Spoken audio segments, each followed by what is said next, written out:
it's me again, with Chuchay Page, and for today's video, samahan niyo ulit ako sa ating mini vlog as a full-time mom. Hindi ko talaga kinat itong video na ito kasi feel na feel ko maging maganda pagkagising ko. Charot. O edi sana all maganda. Pang 5 araw na nga pala namin dito sa Imus Cavite ngayon as bakasyonista. Bakasyonista? Ito talaga yung mga normal na gising, yung walang suklay-suklay, tapos babangon na lang agad, pupunta ng kusina at magluluto. Ito talaga yung literal na kanta na pagmulat ng mata, paggising sa umaga, iunat ang kamay, bumangon na sa kama. Hala, singer is yan. Ala, kabahan ka na, Sarah Geronimo. Ginising ko nga lang pala si Chucha dito kay alas 9 na, hindi tulog-tulog. Hala, hoy, huwag kang patulog-tulog, kain-kain din pag may time. As usual mga auntie, kami lang na naman ni Chuchay ang naiwan dito sa bahay. Kay gabi na talaga kami nagkikita-kita. Literal na magkikita-kita lang kami sa gabi, tapos pagising namin ng umaga ay naku, wala na namang tao kay nagsipasukan na naman sila. Hindi ko nga alam kung anong tawag dito sa maliliit na dried fish na ito. Pero dito ko lang talaga yan biningwit sa may aquarium. O hala, joke lang. Ilang araw na nga kami dito sa Cavite at namimiss ko na rin talaga yung mga ulam-ulam namin doon sa Pangasinan. Oy, sana all namimiss. Actually, mas namimiss ko pa nga ang gulay kaysa sa asawa ko doon.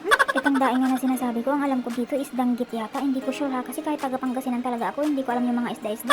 Bali, breakfast, lunch na nga ang kain namin ni Chuchay dito since 12 PM. After na nga namin kumain ay naligo na kami pareho and gagaya kami, papunta kami ng SM today. Sa likod nga lang kami ng SM Molino, which is mga 8 minutes ride lang. Wala naman talaga sa plano to, nahaalis kami ngayong araw, pero dahil nga sa boryong na kami ni Chuchay, talaga naalis na tayo.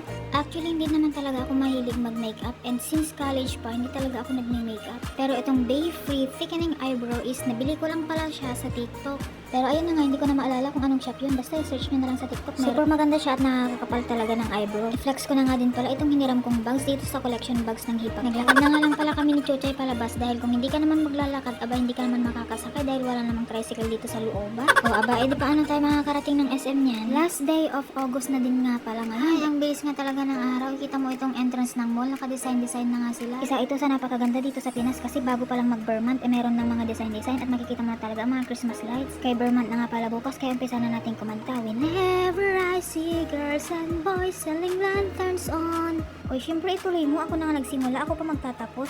Next week nga pala, siguro mag-order na rin ako ng mga Christmas lights at saka mga design for December. Hala, excited yarn. Uy, hala, ano ka ba naman? Sino ba namang hindi ma-excite? Ang ganda kayo ng mga kumikinang-kinang sa bahay. Alam niyo ba, share ko lang ha, last year nga pala nag-order kami mga November yata yun. Tapos itong in-order namin Christmas lights na ito, ay aba, dumating ba naman January 10 na? As in, ganda talaga sila Sada, masyadong mapagbiro. Napaka-advance ng binigay niya para sa next na Christmas. Medyo nakarami na nga kami ng ikot ng mga oras na ito at ang gusto ko nga lang sana talaga is pagurin si Chuchay para makatulog ng hapon, pero ang ending ako yung napagod. Ikaw ba naman makipaghabulan dito sa batang ito? Alas 4 na nga nung sabi ko uuwi na kami, pero paglabas na namin ng mall ay umuulan, kaya sabi ko nga ay mag-take out muna kami ng Krispy Kreme donuts. Ang sarap nga pala nito, partner ng kape, pero pag uwi namin wala pa ring tao, kaya yun, salamat.